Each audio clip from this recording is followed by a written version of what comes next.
SPTV, segunda edição. Oferecimento Uninove. Matricule-se agora e já ganhe 10 GB grátis por mês.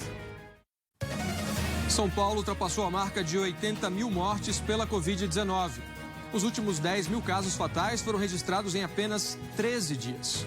Em meio à tragédia causada pela pandemia, essa quinta-feira foi marcada por cenas de aglomeração em ruas da capital, tomadas pelo comércio ambulante. Mesmo com hospitais lotados, São Bernardo do Campo e Itapecerica da Serra decidiram flexibilizar a quarentena. Nas duas cidades, o comércio voltou a abrir as portas hoje. Veja também, o Instituto Butantan anunciou que a matéria-prima para a Coronavac foi liberada para embarque lá na China. Roberto Paiva. Essa carga ela está atrasada, deveria chegar hoje aqui em São Paulo e sem os insumos, o invase da Coronavac está suspenso já há 11 dias. Saiu o calendário de vacinação contra a gripe. Dessa vez, as crianças serão imunizadas primeiro, para que os idosos tenham tempo de receber a vacina contra a Covid antes da vacina da gripe. E ainda como se preparar para um setor que caminha na contramão da crise.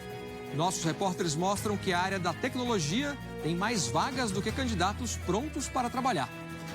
E agora, no SPTV.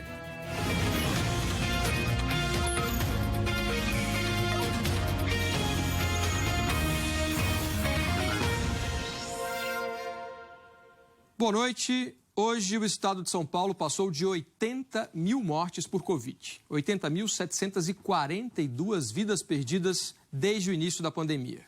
80 mil sonhos, amores e histórias interrompidas.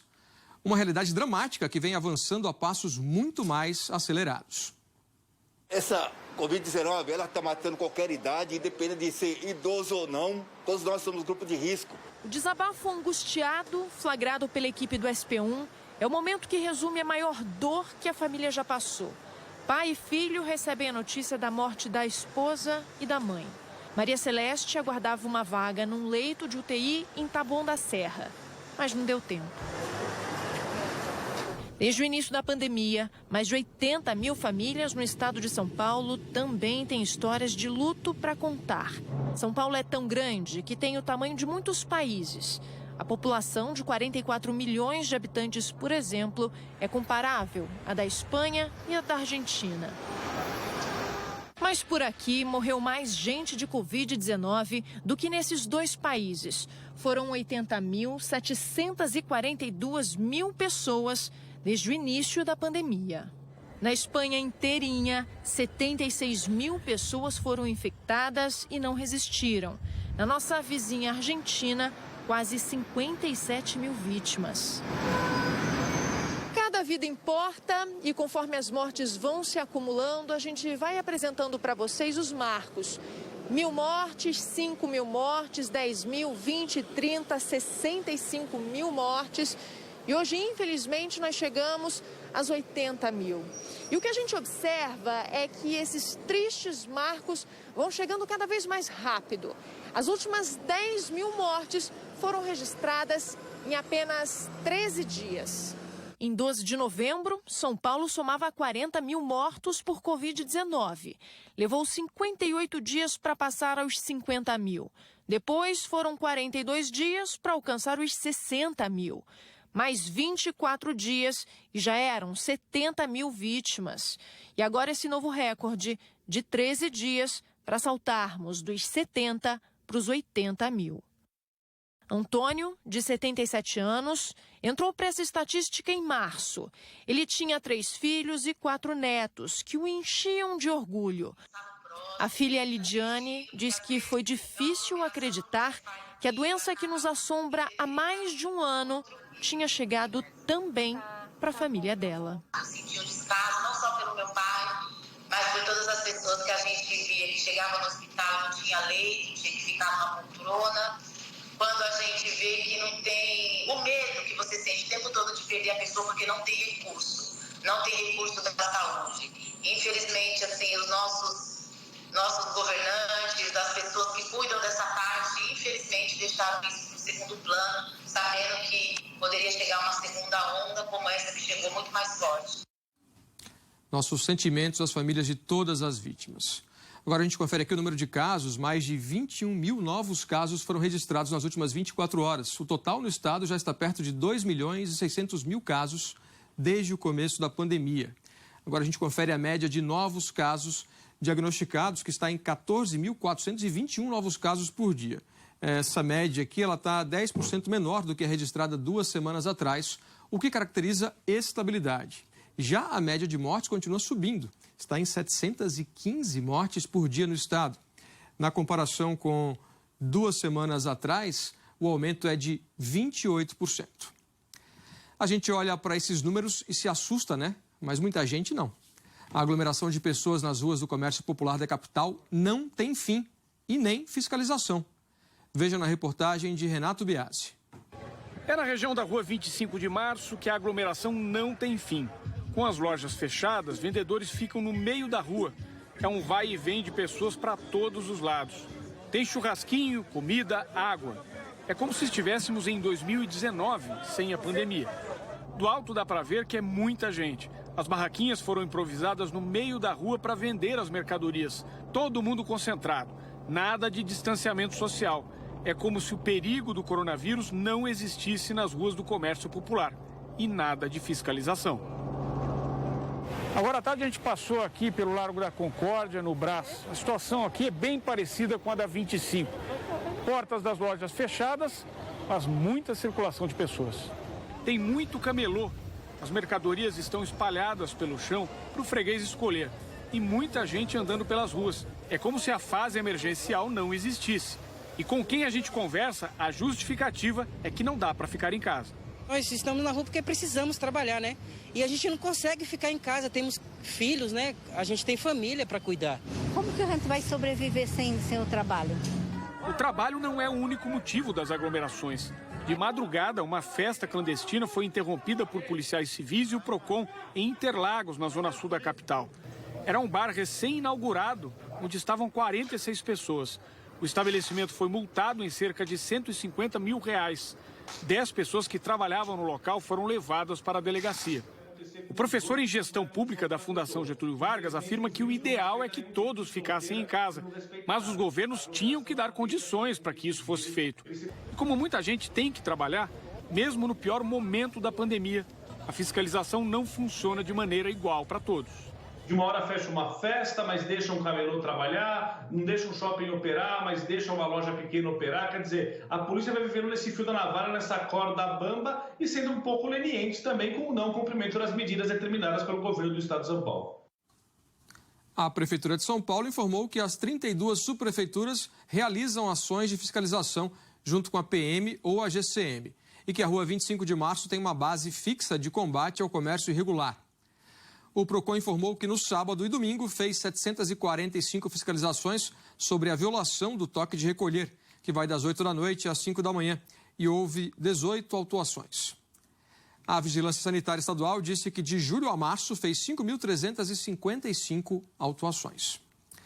Apesar dos números de casos e mortes ainda altos, cidades aqui da região metropolitana começam a reabrir o comércio e serviços não essenciais. Estamos trabalhando. O cartaz está num salão de beleza em Itapecerica da Serra, que retomou as atividades essa semana. Na Avenida 15 de Novembro, as lanchonetes, as lojas de chocolate, de suplemento, de celular.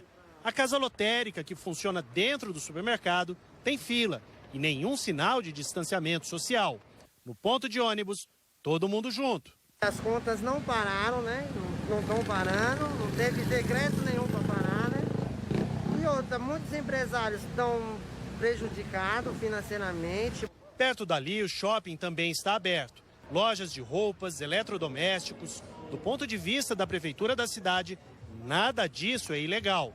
Um decreto municipal flexibilizou a fase vermelha. Comércios e serviços podem receber até 35% do público. Itapecerica da Serra é uma cidade fundamental na estratégia de combate regional à Covid-19. É onde está o Hospital Estadual, que é uma referência para cidades próximas, que nem hospital tem.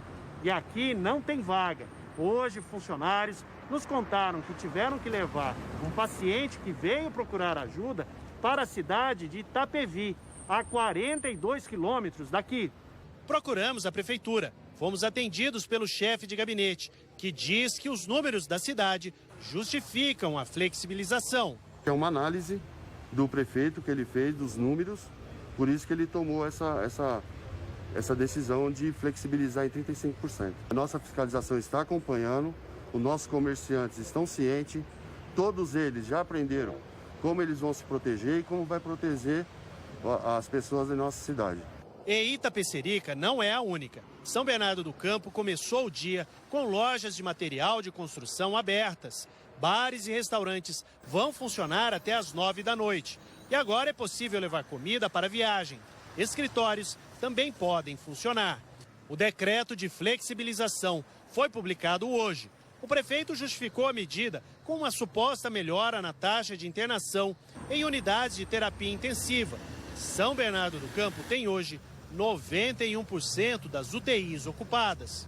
Se chegarmos a 80% de ocupação em UTI, nós estaremos liberando as atividades do comércio em geral. Pode até ser com um horário reduzido, mas vamos liberar. No Grande ABC, apenas São Bernardo relaxou parcialmente a quarentena. Mas isso pode mudar na próxima reunião do consórcio, que reúne as 7 cidades, na semana que vem. Serão analisados estes números que no momento nos são bastante favoráveis para que haja uma deliberação, seja pela manutenção do cenário atual, seja pelo abrandamento das medidas dada a nossa evolução. O Dr. Renato Grimbaum, da Sociedade Brasileira de Infectologia, disse que decisões diferentes em cidades vizinhas não ajudam a combater a pandemia. Essa decisão ela vai fazer com que essa crise demore muito mais tempo e que nós tenhamos um prejuízo muito maior. O que parece que é uma benevolência para a economia, na verdade é um suicídio que nós estamos cometendo. Em Itapecerica da Serra, o hospital estadual está com todas as UTIs ocupadas. O governo do estado disse que as prefeituras que não seguem o plano são notificadas e que também informam o Ministério Público para as providências cabíveis dentro da lei. E atenção, por 9-2, o Supremo Tribunal Federal decidiu que governadores e prefeitos têm poder para proibir celebrações religiosas presenciais nas fases mais restritivas da pandemia. A votação de hoje em plenário foi o desfecho da polêmica jurídica causada pela proibição aqui em São Paulo de cultos e missas com a presença de fiéis, uma das medidas contra o avanço do contágio do coronavírus. Com a decisão, lá em Brasília, a suspensão está mantida. A Prefeitura de São Paulo considerou muito positiva a recente antecipação dos feriados. Segundo a taxa de isolamento que a Prefeitura criou, 8 em cada 10 moradores ficaram em casa. Esse índice próprio da Prefeitura leva em conta 4 indicadores: a quantidade de passageiros que passaram nas catracas dos ônibus, o número de carros nas ruas, calculado pelos radares da CT, a lentidão no trânsito e, por fim, as notas fiscais emitidas em serviços essenciais naquele período. 80% do nosso índice e, acabando o feriado, estamos voltando aos 60% das medidas restritivas. Com isso, nós acreditamos que esse período de 10 dias em que o isolamento na cidade comprovadamente e objetivamente subiu muito, pode ajudar, então, na diminuição da pressão no sistema de saúde. Já o sistema de monitoramento do governo de São Paulo, que usa o sinal de GPS dos aparelhos celulares, apontou o índice de isolamento entre 43% e 47% aqui na capital, no período de feriados antecipados. O Instituto Butantan anunciou que o ingrediente farmacêutico ativo, a matéria-prima para produzir a Coronavac, foi liberado para embarque na China. A entrega dessa carga de insumos deveria ter chegado hoje. O processo de envase da vacina aqui em São Paulo foi suspenso há 11 dias. O repórter Roberto Paiva tem agora as informações para a gente. Boa noite, Paiva. Boa noite, Alain. Boa noite a todos. Esse atraso deixou em alerta autoridades de saúde que estão preocupadas. No caso do invase da Coronavac aqui no Instituto Butantan, por exemplo, está suspenso já há 11 dias. O que diz o Instituto? Que até o dia 20 deve chegar uma remessa com 3 mil litros de IFA, o que dá para produzir 5 milhões de doses. E depois deve chegar uma segunda remessa nessa quantidade também, 3 mil litros. Então seriam, portanto, 10 milhões de doses ainda este mês. O Butantan também diz que esse atraso não vai impactar naquele contrato com o governo federal para fornecer um total de 46 milhões de doses até o fim deste mês. Segundo o Butantan, as doses estão garantidas. Nesse momento, o que nós não vamos conseguir é fazer um adiantamento, porque aí sim, o adiantamento depende de maior quantitativo de IFA. Isso poderá ser possível a partir de maio, porque está entrando em funcionamento nesse momento lá na China, a terceira fábrica da Sinovac, com uma capacidade muito grande, capacidade de produção de 500 milhão de doses por ano. O Butantan espera receber a partir de maio um segundo carregamento de ingrediente farmacêutico ativo, suficiente para a produção de 10 milhões de doses da Coronavac. Vamos ver agora como é que está a vacinação no estado. A gente acompanha o ritmo aqui diariamente no SP2. 7.258.533 doses foram aplicadas no estado. 11,43% da população tomaram a primeira dose. 4,25% da população as duas doses. Agora, presta atenção nessa outra tela aqui. Na maior parte do Brasil, a vacinação de idosos está mais avançada do que em São Paulo. É o que mostra um levantamento do SPTV, com base em reportagens do G1 nas capitais dos 26 estados e também no Distrito Federal. Vamos ver, São Paulo está vacinando agora, por exemplo, idosos de 68 anos ou mais, assim como Teresina, capital do Piauí. Os dois estados aparecem em amarelo aqui no mapa. As capitais de 23 estados e o Distrito Federal, que aparecem em tons de verde no mapa, estão mais adiantados, vacinando idosos com menos de 68 anos. Manaus, capital do Amazonas, Belém, Boa Vista e João Pessoa, por exemplo, já estão vacinando idosos de 60 anos. Na outra ponta, em vermelho, só Cuiabá vacina pessoas com idades maiores do que São Paulo, todas acima dos 70 anos por lá. O governo de São Paulo informou que o estado foi o que vacinou mais pessoas em números absolutos. O Ministério da Saúde disse que distribui doses de forma igualitária e que orienta que sejam aplicadas no público-alvo. Mas estados e municípios têm autonomia para mudar a estratégia. Veja a seguir, campanha de vacinação contra a gripe. E tem novidade para quem tomou ou vai tomar a dose contra a Covid. E ainda as oportunidades de emprego para jovens no setor que caminha na contramão da crise. Vamos ver o trânsito ao vivo. Marginal Pinheiros aí na sua tela, com trânsito bem complicado em direção à zona sul da capital, ali perto da Ponte do Morumbi. Agora vamos para a Avenida Aricanduva. Cidade muito movimentada na noite dessa quinta-feira, né? Agora 7h31, o SP2 volta já. Estamos no pior momento da pandemia. Mas para auxiliar uma parcela da população menos favorecida, estamos lançando uma campanha: Vacina contra a Fome. Quando chegar a sua vez de se vacinar, você poderá doar qualquer alimento da cesta básica, arroz, feijão, macarrão, no próprio posto de vacinação. Mas não é obrigatório, é opcional. Ajudar ao próximo também é uma forma de salvar vidas.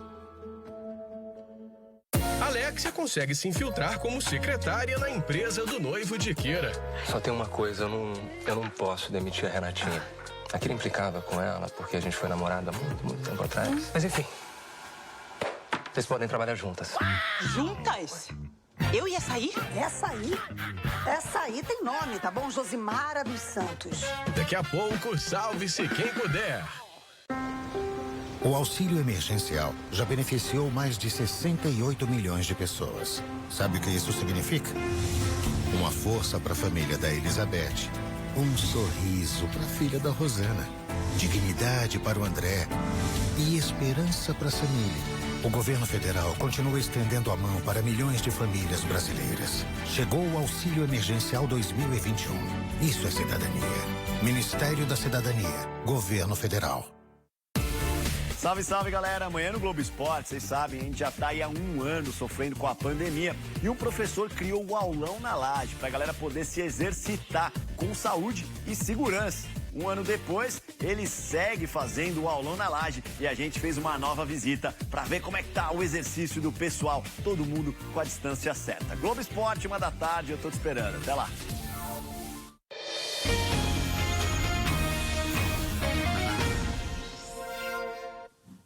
SP2 de volta, a vacinação contra a gripe começa na segunda-feira. E como a campanha deste ano coincide com a da imunização contra a Covid, todo mundo tem que ficar atento ao intervalo entre as doses. Veja agora na reportagem do Giba Bergamin.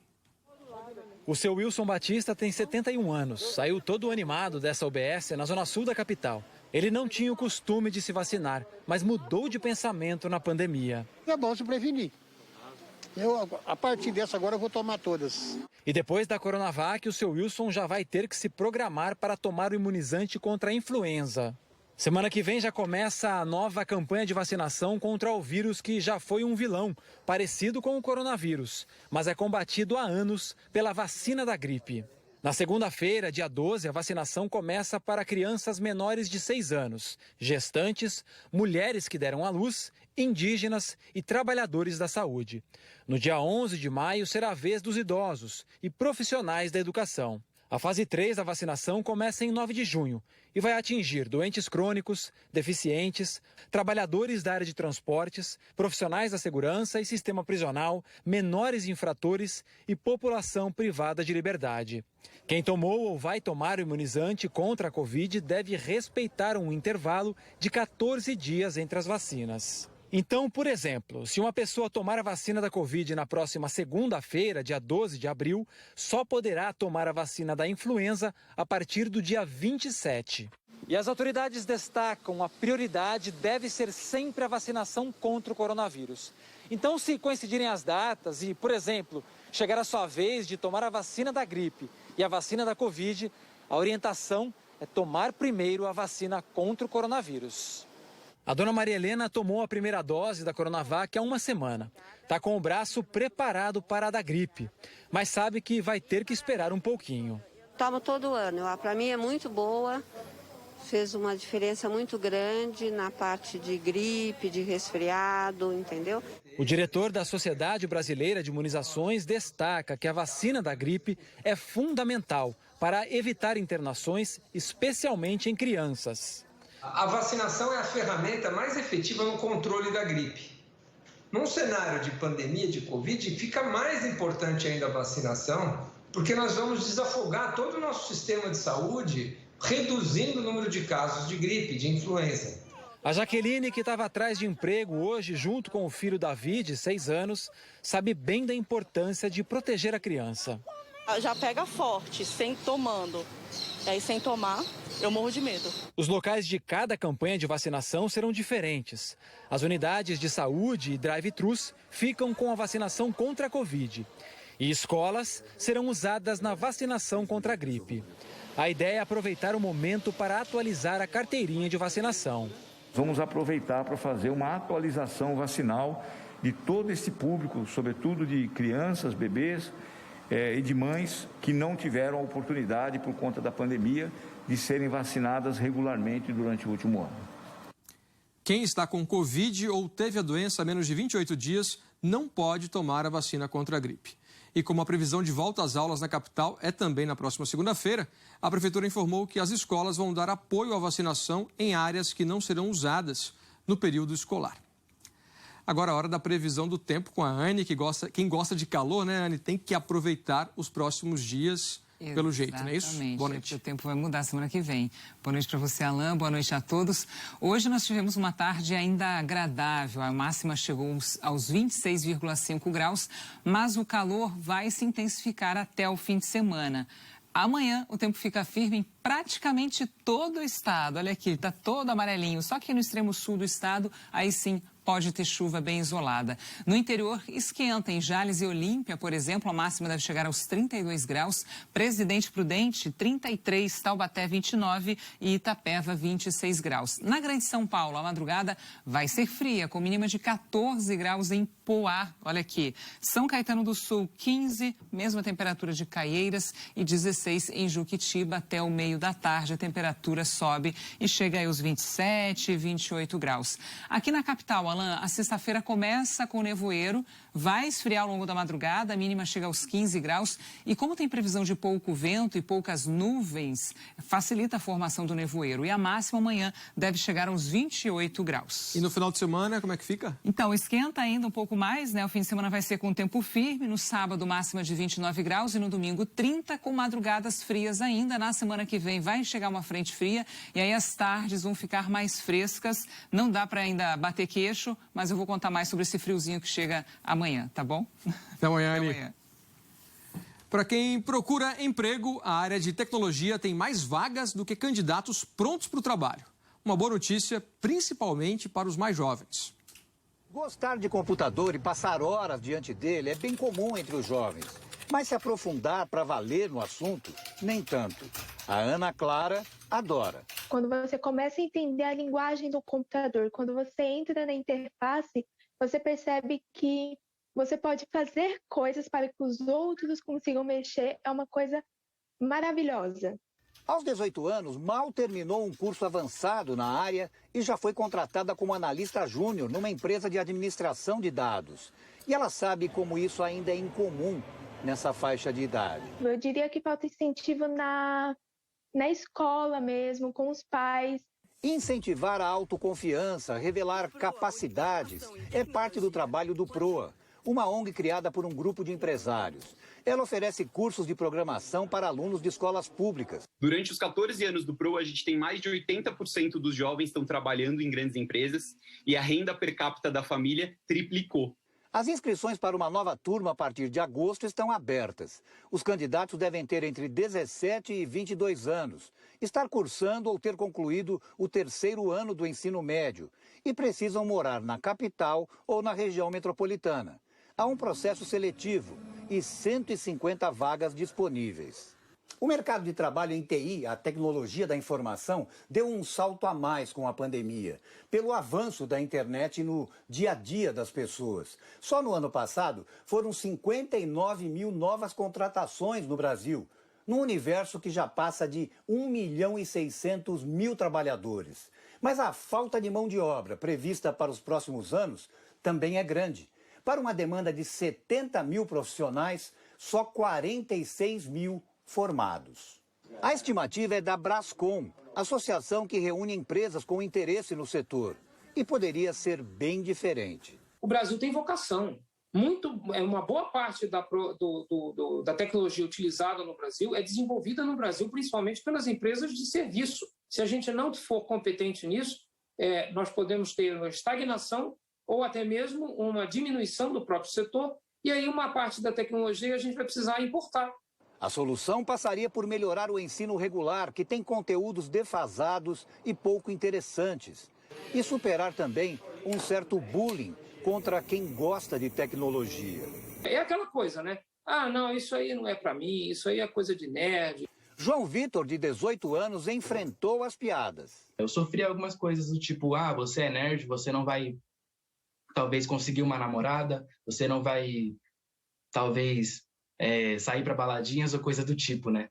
Depois de fazer o curso daquela ONG, o PROAS, foi contratado por um banco estrangeiro. Eu quero ser aquela pessoa que faz a revolução dentro da empresa acontecer, né? Que mete a inovação aqui e ali. E ele tem namorada. É isso aí. Os selecionados pelo Instituto PROA recebem computador e acesso à internet para fazer o curso. As inscrições vão até o dia 14 de maio.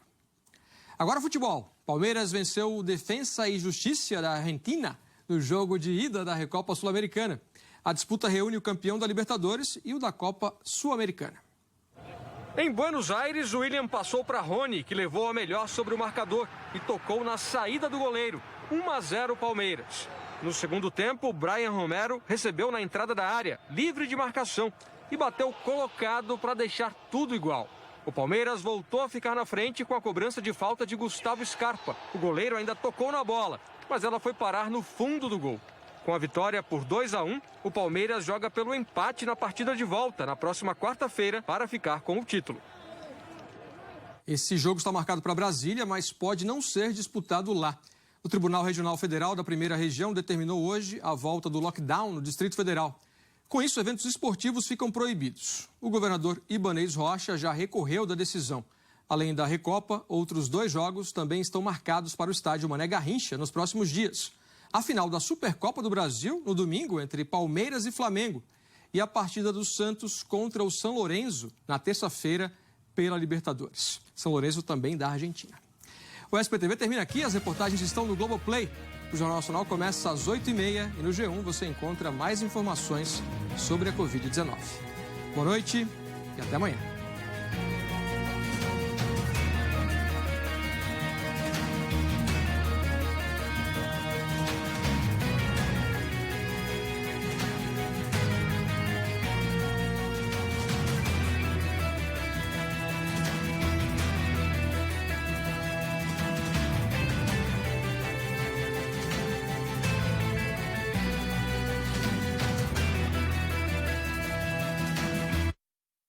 SPTV, segunda edição. Oferecimento Uninove. Matricule-se agora e já ganhe 10 GB grátis por mês.